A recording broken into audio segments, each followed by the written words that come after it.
Previously on 21 Days. Mick Fanning on this way now. Takes to the skies. Mick Fanning moving through. This year, everything's feeling pretty good. You know, it's good to put a rashie on and feel those feelings again. 5, 6. Training's never fun, you know, it's hard.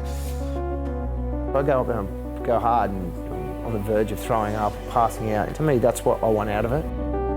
Mick Fanning and Joel Parkinson are preparing for the 2013 ASP World Title Championship. There's not long left to the first event on the tour calendar, the Quiksilver Pro, to be held on the Gold Coast, Australia. Both surfers have been working with their coaches to intensify their pre-event training programs for the final push.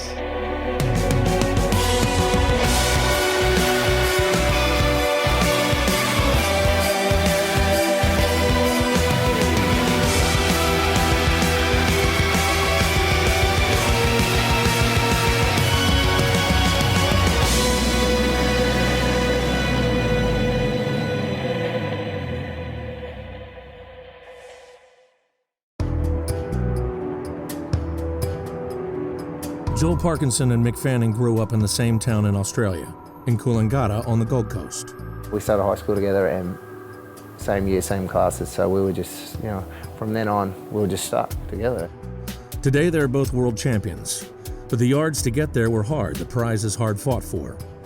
They forged a friendship in the water and out, and their passion for surfing would ultimately lead them to become sporting rivals on surfing's biggest stage, the World Championship Tour. You know, we've battled each other all the time, and you know, we have disagreements as friends do, but that's just part of it. We always sit there and say, oh, when we retire and be fat and old and grey at the pub, it'll be like the funniest stories ever.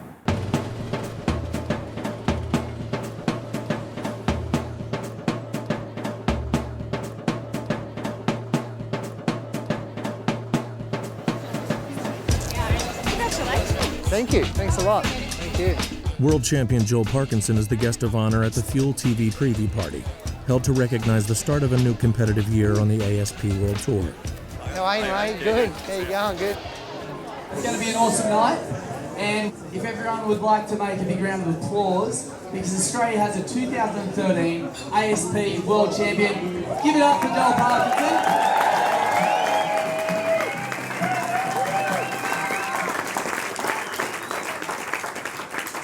Wow, that last day at Pipeline, we were so nervous, but you weren't. How does it feel?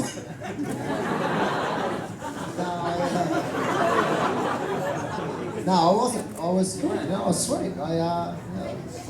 Basically, it was one of those situations where I can't control. I just do what I do and hope the other guy falters. Next question for me is like, what about this year? Are you ready to win another world title? I can hardly answer that last one, let alone the second one.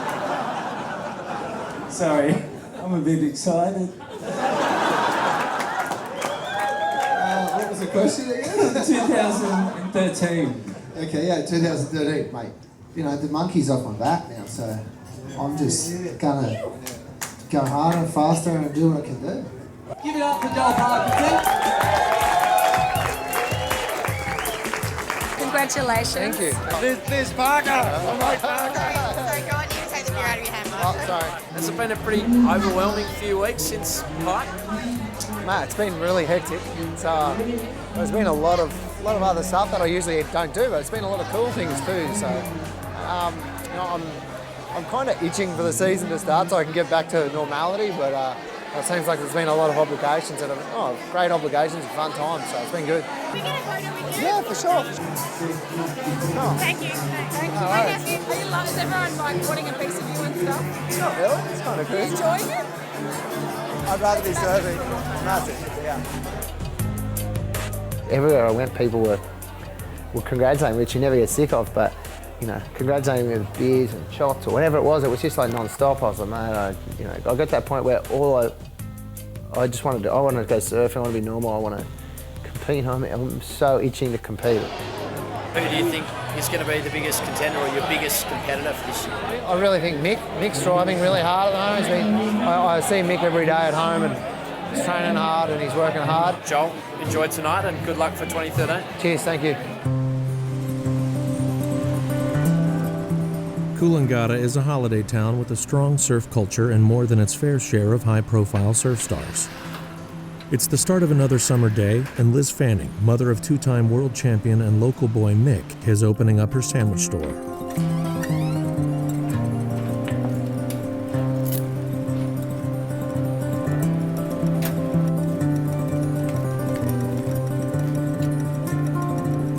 It's a well-established little business in Coolangatta. Even tourists come and say, we've been told to come here, so it's very well known all over the world actually. We have all nationalities come over to surf and of course go to Snapper to see all the boys, and it's a big surfing mecca. So it's really a healthy place to live and beautiful beaches.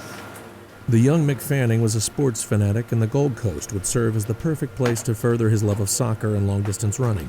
He's an all-round sportsman and loves that feeling of the challenge of sport and very determined to win everything.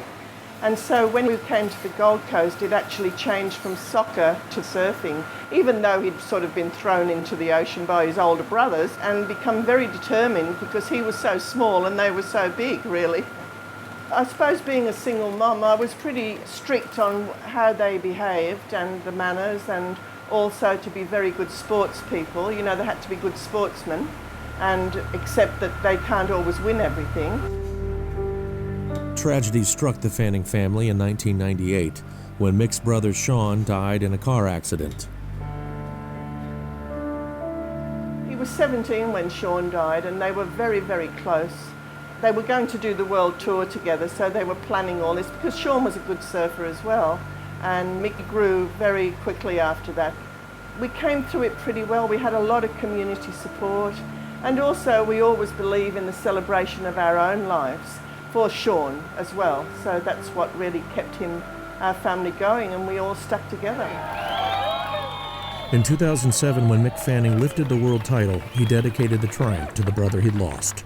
It was just an amazing time and very emotional and poignant for us all, really. Then in 2009, as the world title race reached its climax at Pipeline in Hawaii, there were only two men left standing, only two surfers who could take the title, Fanning and Parkinson. I honestly thought that it was going to be Joel's year. At a critical moment in a must-win heat, Parkinson had made a mistake. Parko takes off, the wave's going to shut down. You start stressing out about world title leadings, and it plays on your mind, and you start making mistakes, and so it was definitely a hard one. But that's why it's a year-long race. Anything can happen, you know. It opened the door for Fanning, who went on to take the world title crown. Poor old Joel. And he's such a good sportsman. And look at these two guys, best friends. You've got to feel emotion for your friend when they're, when they're hurting like that. Yeah, that was a really tough time. Watching Mick win, it was hectic. I just was over it. I was over everything about it. I felt really sorry for Joel actually, but Joel was very gracious, and he said to me, Liz, it's only a game. And so it was very beautiful the way he supported Mick. At the time I was like, I wasn't going to come out of my bathroom. I was so glad when I got down there and got him, and I guess you see the excitement. He was so pumped that it kind of felt so much better for doing it. I look today and think maybe that was a blessing, That was what I needed. I think you learn a lot from your mistakes as well, and they're the things you don't forget. In 2012, the tables would be turned, when it was Parkinson's turn to win the championship as he claimed the ultimate prize in surfing. The first man to greet him in the shore break was Mick Fanning. Last year he just kept plugging away, He never got ahead of himself, and it's never over until it's over. For Fanning, this would serve as motivation for a new world title bid of his own, and an eagerness to get the 2013 tour underway, with the first contest just ahead.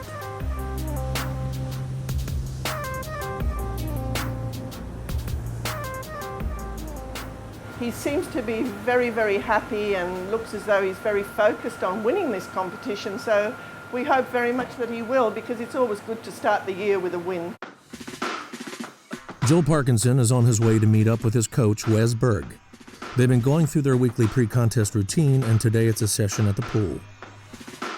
It's good to do the pool at the end of the week. It kind of feels like it loosens up your muscles, and I swear that I always go into Friday morning sore and come out by Friday afternoon feeling better than I did. The weekly swim training session is an intense series of cardio and underwater breathing exercises. Berg is a professional Ironman competitor and knows what it takes to perform in the water. Get your goggles ready, we're ready to go. Ready, go! It's kind of tools of their trade, which is swimming, and they're in trouble and they'll be able to swim out of trouble and hold their breath. And if they can recover and be more efficient at that, then they're going to be able to surf the next wave in the heat naturally a lot better again. Ready, go! You find yourself getting cleaned up by a big set, and you know, the first one back to the lineup can get priority in the next wave, and it makes a difference like that.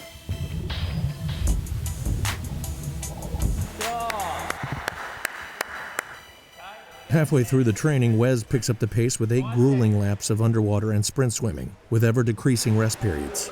Ready, go!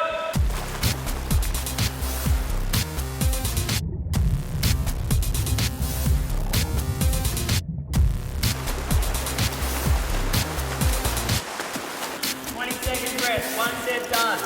Go!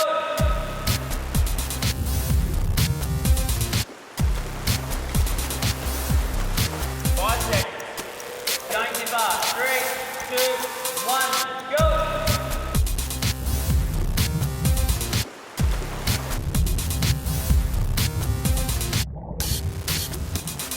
Well done. You all right?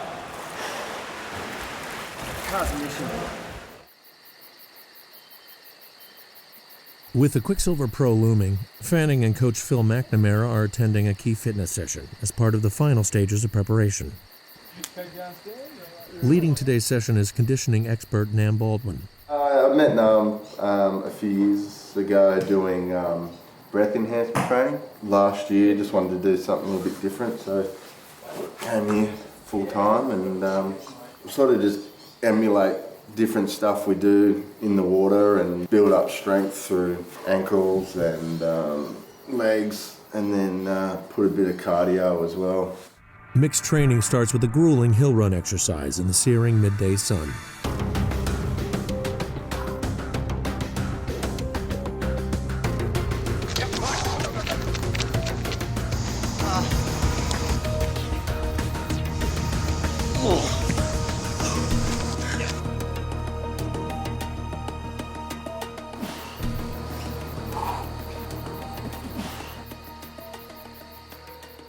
Yeah, we've got roughly a 2-week window to fine-tune things, and for 2013, Mick started so far ahead of where he was in 2012, and you know, injury-free, really stoked to be surfing again and looking forward to competition.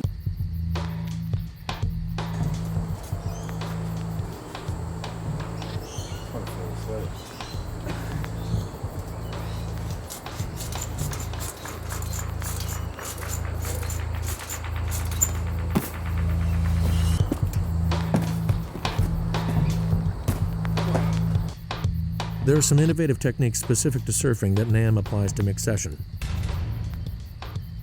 Everything we do has to enhance surfing performance, not just physical, conditioning. It has to result in better surfing. Perfect. Angry or muscular energy? I wouldn't call it angry, I'd call it crying. You got it done real good. Yeah. Whatever it was you got to, it was a good thing to get to.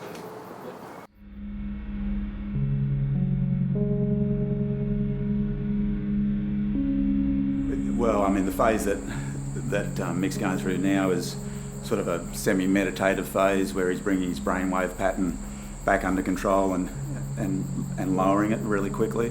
You know, the athlete never stops. They're always looking for the next surf. As soon as they've finished a training session, they'll probably go and look for a surf, so that traditional recovery phase just isn't there in our sport. You can't afford to make that mistake as a competitive surfer, you know, to find that you're going into a half-hour heat and you haven't recovered. Tired, sore, hurt, part of what you got to do. You know, the next sort of 2 weeks we'll push pretty hard. Never at a place where you go, okay, I've done everything right. Joel Parkinson and his coach Wes Berg have been friends for 5 years, drawn together by a mutual respect for each other's competitive drive and a shared love of the ocean. It's nice to have that responsibility. It's nice for someone to have that faith in you. I think too, because of my background, the mutual respect we have for each other. My sport in Australia is kind of, fitness-wise, it's very, very, very like fatiguing, heavy on the body. So he kind of respects what I do, and naturally I love surfing, so I respect what he does. You know, there's no way I could do what he does. His job's hard, and it's all fitness and it's all technique and strength. Racing in the ocean is one of my favourite things, the challenging surf, challenging your body, and always challenging yourself to become better than what you are. After the various cardio-based swimming drills, the session continues with yet another demanding test, a 200-meter swim at full pace. Won't hurt at all. It'll only make you stronger and better and ready to win. Set, go. The reason you train is to push yourself further. I love hearing one more to go, you know, it's just like dig in, dig in, dig in. 2 more, come on, come on, come on. He can quickly see pain in your face and how much you're hurting, and I think that's when he kind of throws a few yells in there and gets you going harder, you know. Come on, come on, come on! Come on, Joel!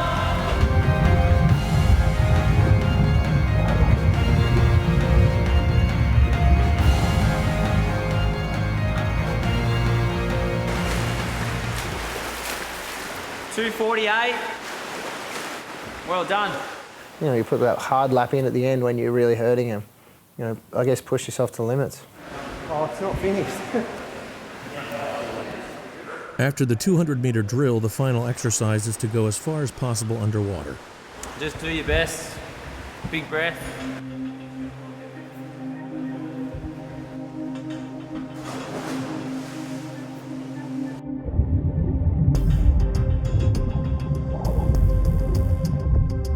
Oh, there he goes. On his way back. Parkinson is closing in on 2 laps. Oh, he's looking for the wall. He's looking for the wall. He's kicking faster.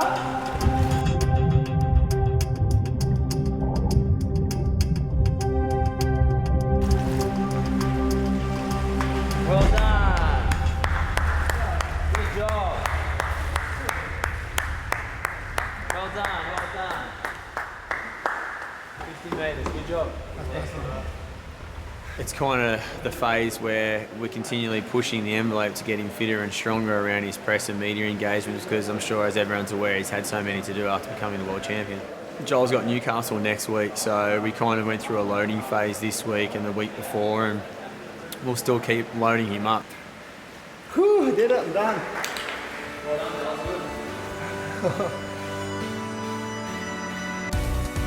The quest for victory, the chance to lift another trophy. This is their motivation. As the clock ticks towards the start of a World Tour campaign, both surfers eye up the prize ahead. Next time on 21 Days. You know, when you're at this level, this 1-2% can change a contest win or maybe a bad result, you know. You know, I can't wait to start competing and have that blood bubble again for that competitiveness.